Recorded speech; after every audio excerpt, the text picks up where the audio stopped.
Not sure why that happened, but that's a good point. Just happened. Okay, so I'm going to get started, and this is going to be a little bit more structured, and then we will fine tune this. Nothing will be perfect, but we'll fine tune the structure to make it easy for everyone to know the rules, do the same thing, and focus on the report card are those things that would be relevant to what we're going through on the report card.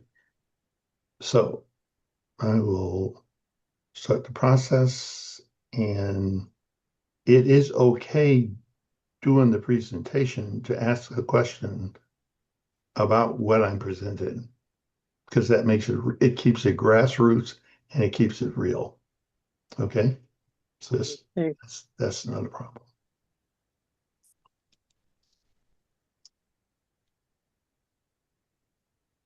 Okay, my name is Jim Wilson, and tonight I'm going to be presenting the best academic practice school from our website, which is available to you on www.bestacademicpractice models for Black students.com. And you can Google it, pull it up, find your state, and start looking for any school that you know about or any school that you may want to know about. So in this particular light, we're going to go down tonight because we're dealing with Ohio. But as you can see here, there is specific information on the site, what the mission is, what the goal is, tools that we use for advocacy in order to arrive at it, a listing of all the states. And these are all linked to the state um, education departments. If you have a problem with a link to one of these, just Google the state and it will take you to do the same thing. This is convenient, so you can always come back. Tonight, we're going to go to Ohio. And in terms of Ohio, we're looking for the report cards. And basically, this comes up. And if you're a parent, one of the nice things that you can do is go to um, the area of parent and look at what they have here. And right here under Ohio schools, they have Ohio school report card. You can actually click that. And I'm looking for a particular school tonight. I'm going to see if I can find it. Um, and I may need some help from one of the persons that are on. And let me just see. Um, I'm looking for Toledo Pre-Med and Health Science Academy, which you can click on. The school pops up on the scale. And as you can see, the school is located in Toledo, Ohio. It is a pre-medical and health science academy. We're going to take a look at some specific areas. We will not be doing a deep dive, but anyone that wants to follow up, you can just follow this up by going to Google, pulling up this particular school under the Ohio Department of Education and look at their ranking system. They rank on a basis of 1 to 5 stars. This particular school gets a rating, an overall rating of 5. That is the highest you can get. One of the things you can expect that even a school that's rated 5 stars isn't perfect. There will be maybe a school we will find that may be perfect, meaning they got 5 stars in each of the areas. But even then, when you look and do a deep dive into the school, you will find certain other things. For instance, this particular school overall is rated a 5, but the first area that we take a look at is how are all the children doing in terms of achievement. And achievement involves all the tests in all the children in the school. So there is no one group versus the other. We're looking specifically, this campaign is about Black students, but we take a look at the entire school and the basically give you an idea of how the school academic team is working. So if you view the data and you go straight to the calculations, the first thing you want to do is read the top part. The performance index measures the test results for every student, not just those who score proficient or higher. Schools and districts receive points on the index for every student who takes the test. The highest, the higher the performance on the state test, the more points awarded toward the index score. The index score is divided by the maximum possible score. Each year, the maximum possible score is determined by the average of the highest 2% index scores in the state. The key takeaway from this is all students, all tests, and how well did they fall within the context of academic performance. If you notice down here in the detailed data, which is what you want to look at, and the first thing we look at just the overall calculation. You can look at other things. You can look at proficiency trends. You can look at the levels, which are here. So there are other things you can look at, but we're focused very narrowly on the academics, on the state bias standardized tests, and what percent of the students are scoring proficient and above. That's what has to happen in order for them to qualify. And then we rank that in terms of A, B, C, D, F. So limited would be an F. There's 5.1% of the students would be there. For the benefit of parents understanding what these numbers should mean to you. So limited would be an F, basic would be a D, and proficient would be a C. So in these particular numbers, if you add up the bottom to approximately 22% of the students are scoring below proficient. And the nice thing about that is that means that 78% of the students are scoring proficient and above. That is significant in terms of the overall school. Now, there's technical information involved with how you get to proficient.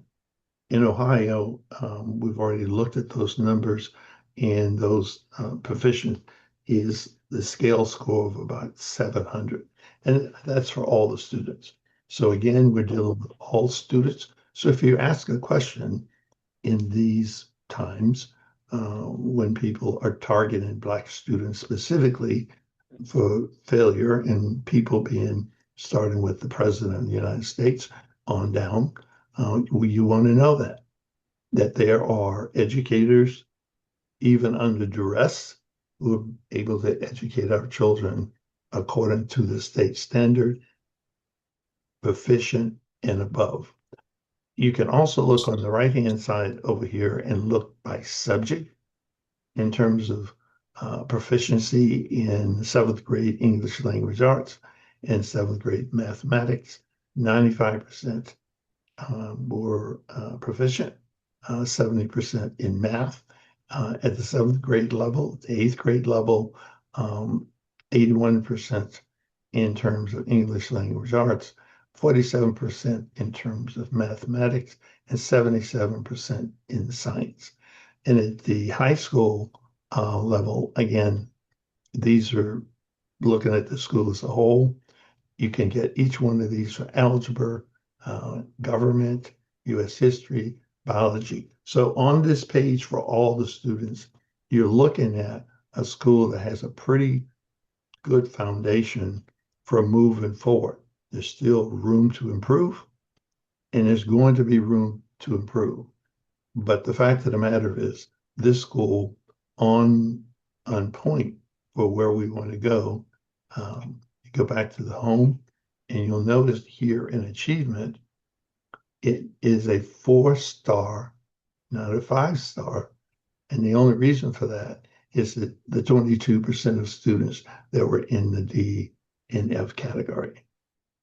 So in progress, you'll note that they get 5 stars. If you'll note gap closing, which is our second major area, so we can look at how the school performs in demographics. We want to take a look at demographics and take a look at the gap closing and how did the students in Ohio score based on the benchmarks that are set. The benchmarks for Black students, which is our goal tonight, is 61.9. That was the goal. What this says is 96% of the students met or exceeded that goal. But if you tie that back to achievement, 78% were proficient and above in spite of the benchmark. The benchmark is different than the all tests. It's slightly different. This is English language arts only. But again, they're doing quite well. And again, in mathematics, they're scoring at 81% that met or exceeded the benchmarks. You want to, if you're in Ohio, Ohio has what we've discovered are integrated schools, and the state, based upon its setting benchmarks for each demographic, is setting those benchmarks lowest for Black students at 61.9. And you can get that by looking at this little dot here. You'll notice it's 61.9. You'll also notice that our students are exceeding, and to go back to achievement, close to 70% of them are where they need to be. Now, these are the two areas that we normally look, but it's also important to take a look at the financial status. And we want to go to the financial status because it's important to see how the funding is taking place. So the operating expenditures per pupil is approximately $13,000. And the state average is a little over 12. The amount that's being spent in the classroom is about $9,000. Non-classroom is $4,000. It also tells you how much federal funds they get per student and what the state and local, and you can tell that the majority of the money is coming from state, local, and other areas. So when it comes to people talking about public schools, you really want to talk about government public schools because it's the law of the state that drives the state tests. It's the analysis of the data that starts with the state. But this school is performing at a high level and slightly above the state average. And there are times we take a look at schools that are failing and not meeting it, and they're getting more money. But this particular presentation is so that you know that there are schools that are doing this. Now, the next thing to look at is if we look at the detail on the demographics of the school in terms of who makes up the school, what you see here is that Black students make up 40% of the school. Now, I want to just speak to this term, Black non-Hispanic.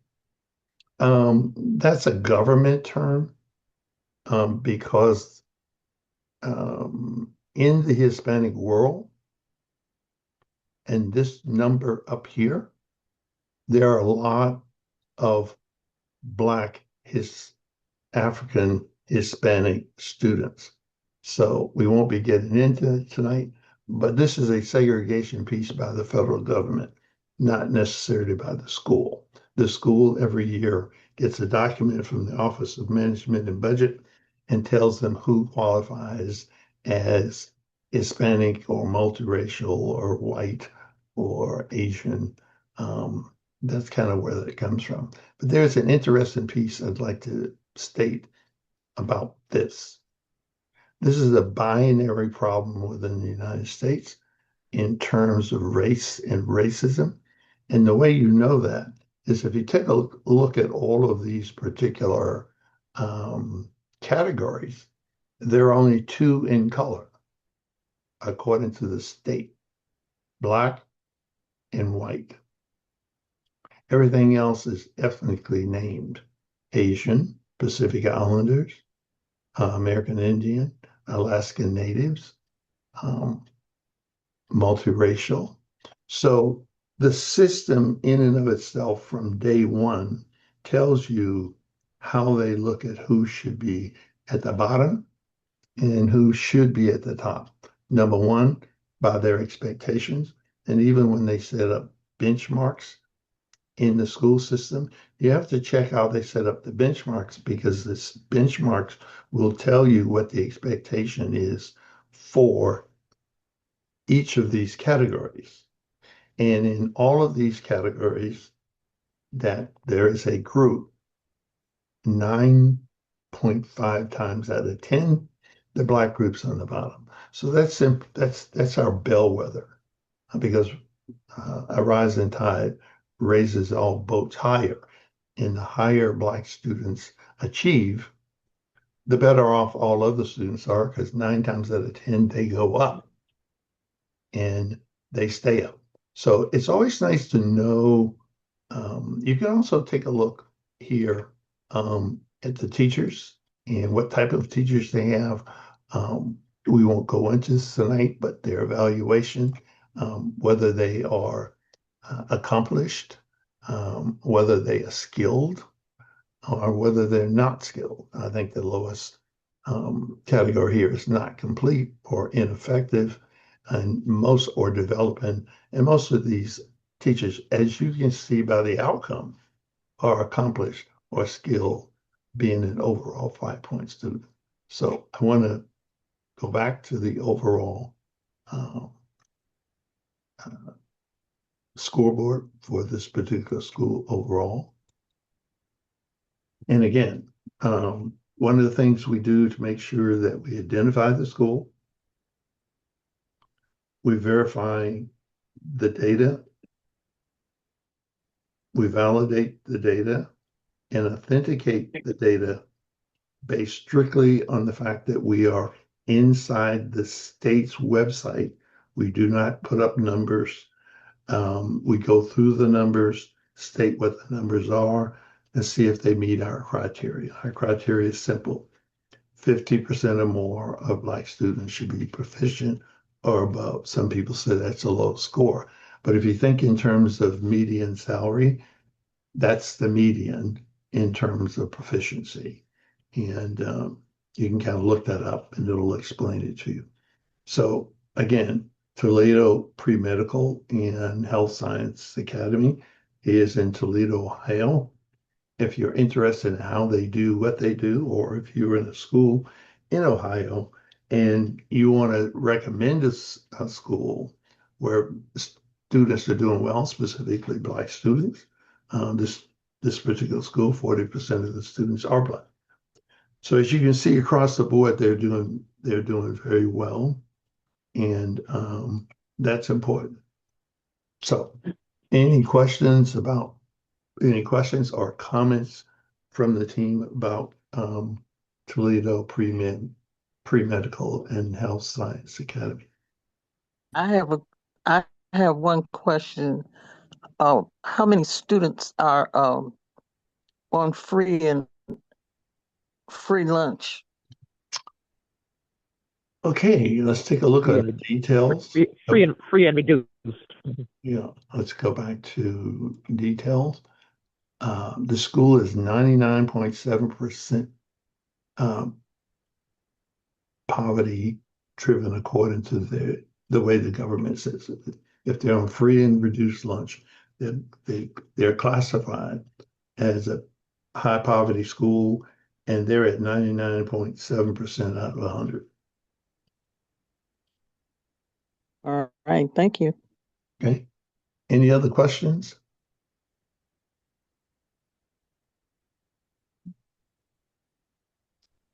Okay. For all of you that are looking at what we're doing here, we want to prove a point. The negative narrative that is consistent across the country is that Black children are inferior based on the presentation that they're always behind, they score the lowest. That happens because the country never meant to educate publicly, government funded or not, the Africans that got off the boat in 1619. It was not the intent. It was not the intent for 250 years of slavery.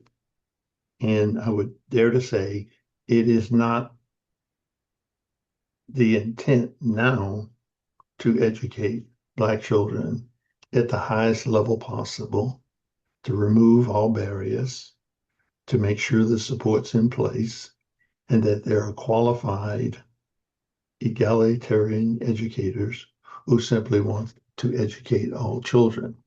Any school that you find that happening, they look like this, even when they're 100% poverty.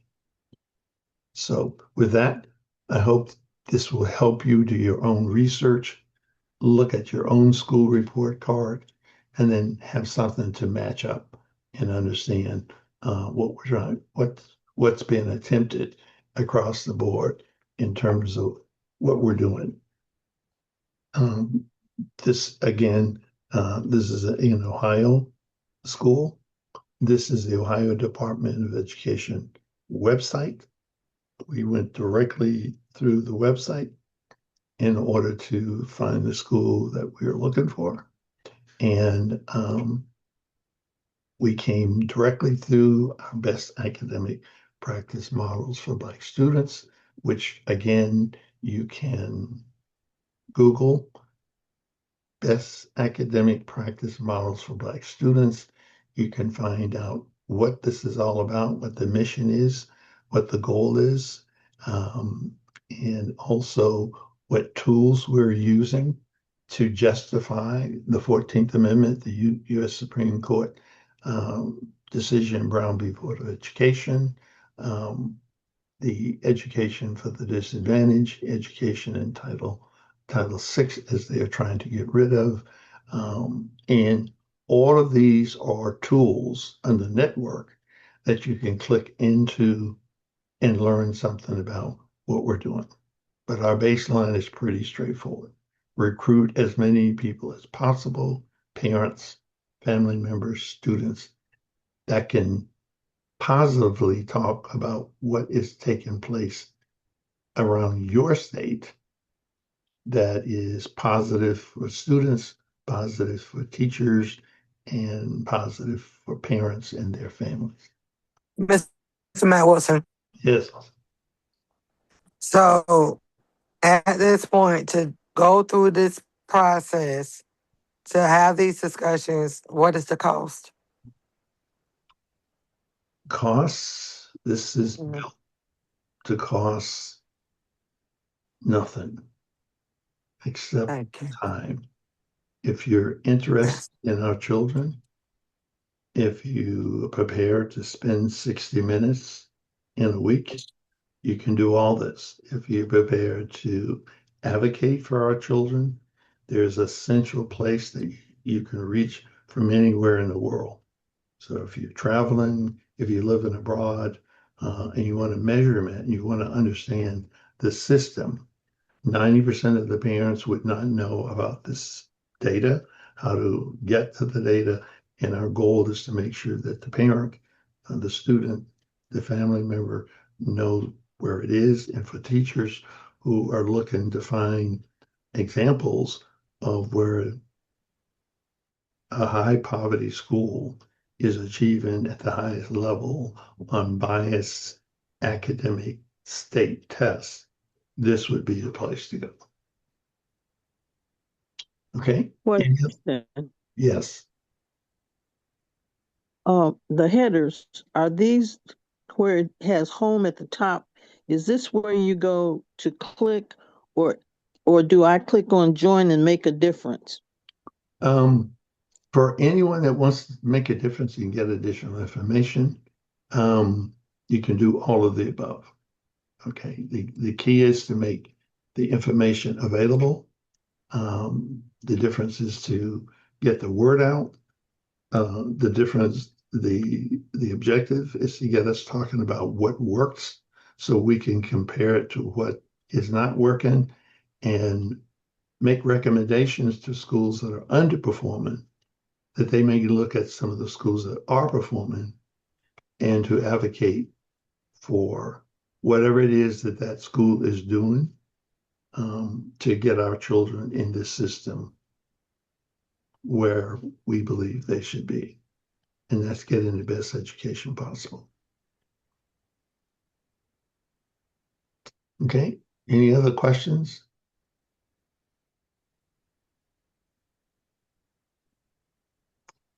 No? Okay, in that case, I will leave you with join us if you can. There is a spot we can join, support, and promote. That's the bottom line. Okay. All right. There's a team of people working on this from multiple states around the United States.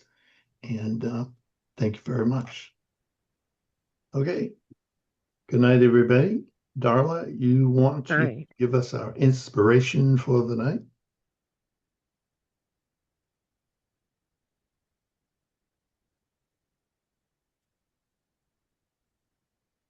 Yes, I'm here, Jim. I was coming off a mute. Stay Okay. on your W's: wellness, wisdom, worth, wealth, and winning. Wellness: prioritize your health, protect your peace. Wisdom: keep learning, trust your journey. Worth: know your value, never settle for less than you deserve. Wealth: build freedom, create options, live abundantly. Winning: keep going. Would get to the end. I'm on my phone. Keep winning, keep going, stay focused, celebrate you. Okay. Ashe. And for those of you who are watching this, remember, we're not perfect. We're just doing the job that those who are perfect won't do. Mhm. All right. Good night, everyone. Okay. Good night. Good night. Mr. Matt Wilson and everybody, I sent out the steps. Any errors, I was typing it from my phone, so hopefully it's understandable. All right, Okay. but that No ended up problem. being like 19. And I will go through it to fit it into the script and then resend it out. Okay. Okay then. Great. All right. Talk to you later. Good night, everybody. Good Good Good night. night. night. Good night.